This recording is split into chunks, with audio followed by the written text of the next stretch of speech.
Some people train for years to learn how to defend themselves. Others spend their lives mastering the subtle art of balance, precision, and discipline.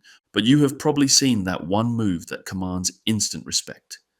One act that defies pain, logic, and physics, breaking a brick with your bare hand. So here's the question: why do this? Why break a brick? And the secret, it's not about strength. It's about something much deeper: technique, mindset, and control over your own body like you've never known before. This is the ultimate breakdown, both figuratively and literally, of how to turn your body into a wrecking ball.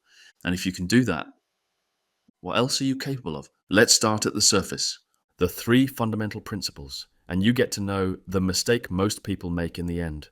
There are three things you need to understand before you even think about putting your hand near a brick.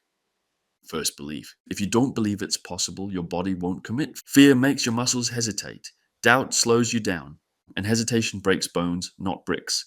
Second, speed. Power is speed multiplied by mass. The faster your strike, the more force you generate. Your hand doesn't need to be heavy, it needs to be fast, like a bullet. Third, precision. This isn't a hammer swing, this is surgery with violence. A precise, focused strike that delivers all your power into one specific point. Together, these three form the foundation. But a foundation means nothing without the right stance. Starting position. Picture this. You're standing in front of a thick clay brick. People are watching. Some are already laughing.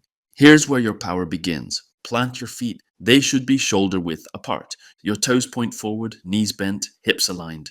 Lower your center of gravity like you're about to lift a mountain, because in a way, you are. This grounding does two things. It connects your strike to the floor beneath you using the earth itself as your anchor. It prevents recoil. When the impact travels back through your body, you'll be ready. Without balance, even the strongest strike collapses. But we're far from done yet. Intense focus. Before you raise your hand, before you swing, before you even breathe, you look at the brick. But not just the brick, a spot just below the center of it. This is where your strike ends. Not on the surface, not on the top. Your target lives inside the brick, past the resistance. Stare at that invisible point until it burns into your vision. You are not trying to hit the brick. You are trying to go through it. That belief, combined with that focus, tells your body something vital. We are not stopping. And that, more than strength, is what keeps your hand from shattering on impact.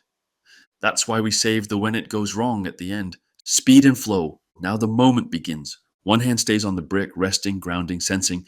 The other draws back, slowly, deliberately. Then, in one single fluid motion, you unleash, but not with just your arm. Your entire body moves. 1. Rotate your hips back and then forward. 2. Let your shoulder follow, then your elbow, then your wrist.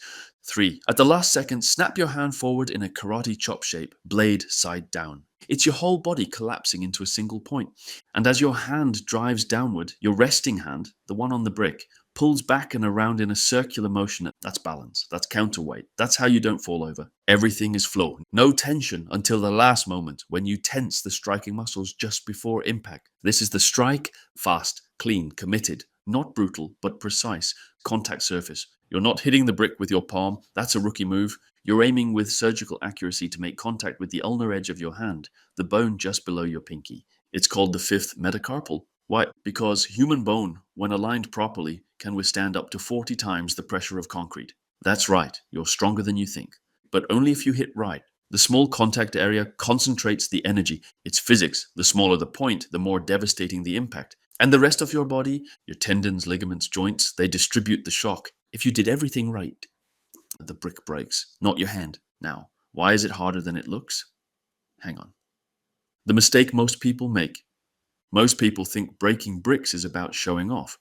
They see viral videos, karate shows, backyard stunts gone wrong. What they don't see is this: the hours of practice, the bruises on the arms, the times the brick didn't break, and something else did. This isn't about looking tough. It's about becoming deliberate. That's why focus beats strength. That's why technique will always beat ego. And that's why the brick isn't your enemy. It's you test why it's harder than it looks. There's a reason most people never try this. Not because they can't, because it exposes something. It exposes hesitation. It exposes fear. It shows you instantly whether you're all in or faking it. You can't fake commitment when your bones are on the line. And that's the real art of breaking bricks. Total commitment at the moment of truth, not halfway, not almost. Go through. When it goes wrong, let's be real. Even if you follow every rule, there's still risk. You might clip the brick wrong. You might lose your nerve mid-strike. You might tense too early or too late. Pain is part of the journey, but so is learning what failure feels like. And once you've felt that, you'll never doubt your body again. So here's the question: why do this? Why break a brick? Because it's not about destruction. It's about proving something to yourself that belief, technique, and precision beat brute force every time. That your body is capable of more than you ever thought. That with total focus, you can break what seemed unbreakable. And if you can do that, what else are you capable of?